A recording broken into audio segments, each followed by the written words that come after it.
In old times, when wishing still helped one, there lived a king whose daughters were all beautiful. But the youngest was so beautiful that the sun itself, which has seen so much, was astonished whenever it shone in her face. Close by the king's castle lay a great dark forest, and under an old lime tree in the forest was a well. And when the day was very warm, the king's child went out into the forest and sat down by the side of the cool fountain. And when she was dull, she took a golden ball and threw it up on high and caught it, and this ball was her favorite plaything. Now it so happened that on one occasion the princess's golden ball did not fall into the little hand which she was holding up for it, but onto the ground beyond, and rolled straight into the water. The king's daughter followed it with her eyes, but it vanished, and the well was deep, so deep that the bottom could not be seen. On this she began to cry, and cried louder and louder, and could not be comforted. And as she thus lamented, someone said to her, "What ails thee, king's daughter? Thou weepest so that even a stone would show pity." She looked round to the side from whence the voice came, and saw a frog stretching forth its thick, ugly head from the water. "Ah, old water splasher, is it thou?" she said. "I am weeping for my golden ball, which has fallen into the well." "Be quiet, and do not weep," answered the frog. "I can help thee. But what wilt thou give me if I bring thy plaything up again?" "Whatever thou wilt have, dear frog," said she. "My clothes, my pearls and jewels, and even the golden crown which I am wearing." The frog answered, "I do not care for thy clothes, thy pearls and jewels, or thy golden crown.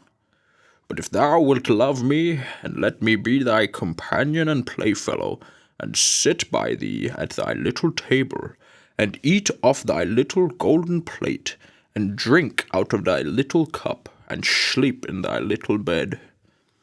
If thou wilt promise me this, I will go down below, and bring thee thy golden ball up again." "Oh, yes," said she, "I promise thee all thou wishest, if thou wilt but bring me my ball back again." She, however, thought, "How the silly frog does talk! He lives in the water with the other frogs, and croaks, and can be no companion to any human being." But the frog, when he had received the promise, put his head into the water and sank down, and in a short while came swimming up again with the ball in his mouth, and threw it on the grass. The king's daughter was delighted to see her pretty plaything once more, and picked it up and ran away with it. "Wait, wait," said the frog. "Take me with thee. I can't run as thou canst." But what it did avail him to scream his croak, croak after her as loudly as he could? She did not listen to it, but ran home and soon forgot the poor frog, who was forced to go back into his well again. The next day, when she had seated herself at the table with the king and all the courtiers, and was eating from her little golden plate, something came creeping, splish, splash, splish, splash, up the marble staircase, and when it had got to the top, it knocked at the door and cried, "Princess, youngest princess, open the door for me."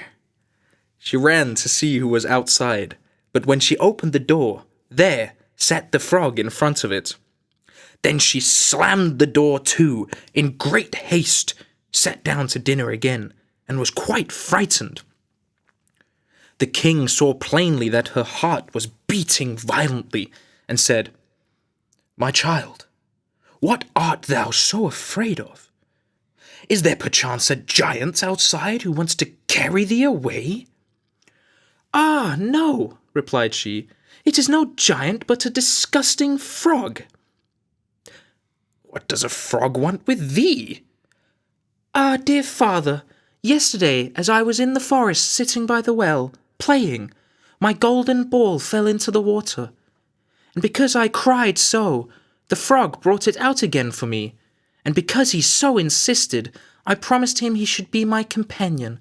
But I never thought he would be able to come out of his water. And now he is outside there and wants to come into me." In the meantime, it knocked a second time and cried, "Princess! Youngest princess! Open the door for me! Dost thou not know what thou saidst to me yesterday by the cool waters of the fountain? Princess! Youngest princess! Open the door for me!" "Then," said the king, "that which thou hast promised must thou perform. Go, and let him in."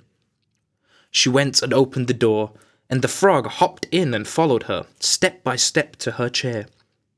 There he sat and cried, "Lift me up beside thee." She delayed, until at last the king commanded her to do it. When the frog was once on the chair, he wanted to be on the table, and when he was on the table, he said, "Now push thy little golden plate nearer to me, that we may eat together." She did this, but it was easy to see that she did not do it willingly. The frog enjoyed what he ate, but almost every mouthful she took choked her. At length he said, "I have eaten and am satisfied. Now I am tired. Carry me into thy little room, and make thy little silken bed ready, and we will both lie down and go to sleep." The king's daughter began to cry, for she was afraid of the cold frog which she did not like to touch, and which was now to sleep in her pretty, clean little bed. But the king grew angry and said, "He who helped thee when thou wert in trouble ought not afterwards to be despised by thee." So she took hold of the frog with 2 fingers and carried him upstairs and put him in a corner. But when she was in bed, he crept to her and said, "I am tired, and I want to sleep as well as thou. Lift me up, or I will tell thy father." Then she was terribly angry, and took him up and threw him with all her might against the wall. "Now thou wilt be quiet, odious frog," said she. But when he fell down, he was no frog, but a king's son with beautiful, kind eyes. He, by her father's will, was now her dear companion and husband. Then he told her how he had been bewitched by a wicked witch, and how no one could have delivered him from the well but herself, and that tomorrow they would go together in his kingdom. Then they went to sleep, and next morning, when the sun awoke them, a carriage came driving up with 8 white horses, which had white ostrich feathers on their heads, and were harnessed with golden chains, and behind stood the young king's servant, Faithful Henry. Faithful Henry had been so unhappy when his master was changed into a frog, that he had caused 3 iron bands to be laid round his heart, lest it should burst with grief and sadness. The carriage was to conduct the young king into his kingdom. Faithful Henry helped them both in, and placed himself behind again, and was full of joy because of this deliverance. And when they had driven a part of the way, the king's son heard a cracking behind him, as if something had broken. So he turned round and cried, "Henry, the carriage is breaking." "No, master, it is not the carriage. It is a band from my heart, which was put there in my great pain when you were a frog and imprisoned in the well." Again and once again, while they were on their way, something cracked, and each time the king's son thought the carriage was breaking, but it was only the bands which were springing from the heart of Faithful Henry, because his master was set free and was happy.